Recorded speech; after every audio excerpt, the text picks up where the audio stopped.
I just like gigs with incredibly terrible odds of success. I guess if you have the right mix of Asperger's and narcissism, you either become a comedian or a startup founder, and I was just like, I'll go with both. But I don't know, maybe comedy and cybersecurity are both the pursuit of truth, this obsessive hunt to out the bullshit. And I think that's what we do at Friend or Fraud, and as well what we do in comedy, right?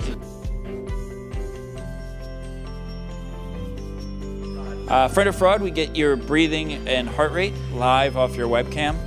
We know you're the live human you claim to be in real time. We get your emotional response as well to whatever you're saying.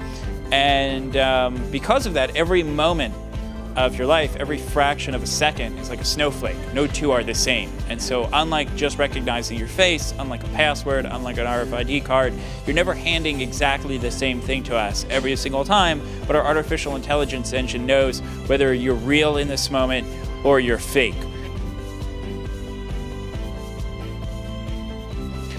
We have massive marketplaces where people are creating fake accounts either to skew ratings or to launder money. So they create fake buyers and sellers, and they take stolen credit cards and move the money. Obviously, social and dating apps where there's a huge propensity for people to create fake accounts, to dupe people out of information, to get their banking information. That's $100 billion a year loss just to ID theft. So we have clients who pay us per verification to say, is this person the human they claim to be? And then we have clients that use us on an ongoing basis as a login and authentication platform where they're paying us a monthly fee per user, and we let them in and out in real time. And it's we can do multiple faces in real time. So you could be sitting editing a confidential document like your payroll, and a junior employee could walk in behind you, and we'd see their face, and we'd lock just that browser window and say, somebody who's not authorized to see this document is looking at your screen. We've got our first customers. We'll be going live in about 2 months with them. We also have an API that'll be available on some platforms with over 10,000 developers. That'll also happen in about 2 months. And once that sort of initial phase is done, a few weeks after that, we'll open it to the world, and you'll just copy and paste code and be able to integrate this into your site. People can pay with a selfie, verify with a selfie, vote with a selfie. And if you can copy and paste, you can integrate this into your app. Although if your only skill is copying and pasting, how did you develop an app? Oh yeah, so we have an amazing team. I think every day, what are they doing working with me? But they're ex-IDF cybersecurity and signal processing, Technion, MIT, biomedical engineering guys, and men and women, all brilliant, all very passionate about this deep mission to bring honesty back to the internet.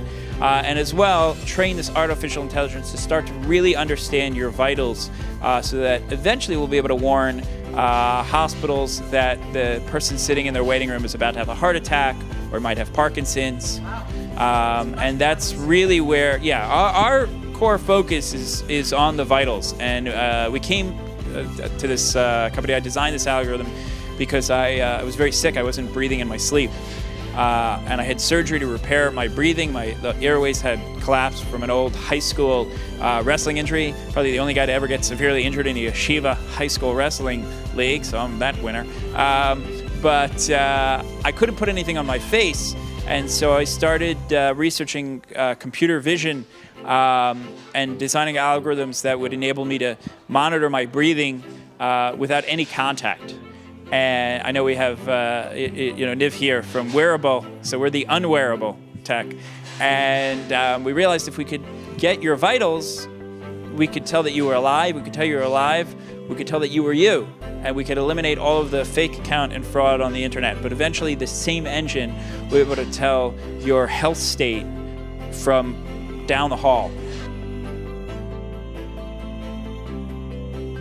We have 4 full-time team members now. We are based in Tel Aviv. We have also an office here, here in America, in New York. And we work out of WeWork because it's real convenient. and we get to also crash in our investor's office, so it's real cheap. No, but they've been lovely. They're really a great resource for us as well, especially when you're, I don't know if you can tell from the accent, but I come from New York, which is near Boston, and I love telling Israelis that. And so when you come to Israel, it's just really helpful to be in an environment where you're surrounded by many, many startup companies. And so working in these co-working spaces lets you know when there are all these events and meetups, and it's just a way to really immerse yourself in the culture. It's something I recommend to folks who want to get involved in Israeli tech, is not to just head over there and bury yourself in an office or an apartment, but to go into one of these co-working spaces. Just even in the beginning, it's not necessarily great for your burn rate, but you'll meet many, many more people. You get coffee and meet someone from Uber in Israel. You get coffee and meet somebody from Contacts Plus, or this tech startup, or this engineering meetup. And you'll hear about all these events. So that's I think something wonderful about Israel. People ask me why would you go to Israel? In fact, the Israelis are like, you're the only idiot who started in America and came to Israel to start a company. All the Israelis come to America from Israel with their company. And I think the Israelis have an amazing culture of this, just pay it forward and create a wonderful environment of sharing and giving. And so even that investor that's going to turn you down, or that startup that you might think is competitive to you, that founder is going to help you. And they're going to create this just wonderful environment where everybody is supported, because it is a bit of a family. Of course, you have to deal with all the family dynamics too. And also, the Israelis have no qualms of telling you when your idea is shit. And that's really useful when you're a startup and you can't afford to find out later that people spotted a problem and didn't tell you. And so if you really want to hone your idea, just go to Israel and let everybody in the room who thinks they're smarter than you, which is everybody, tell you all of the problems you need to fix.